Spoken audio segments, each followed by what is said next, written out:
In this tutorial, I'm going to show you how you can update your Showmax mobile app. So by updating your Showmax mobile app, you'll be able to fix errors such as bugs and also any security issues. You'll also be able to get the latest features that come with Showmax app. So it is important to always check for any update for your app and then go ahead and update it. Now, for you to be able to update your app, you need to access Google Play Store if you're on Android and App Store if you're on iPhone.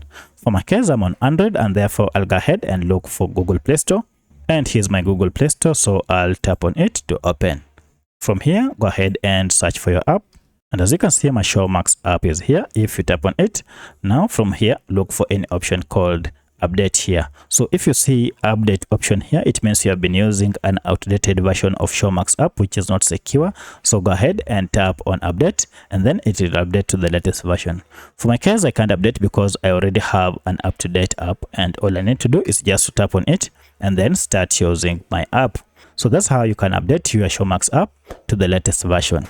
If you have any other question, kindly let me know in the comment section. Otherwise, thanks for watching, and let's meet in the next video.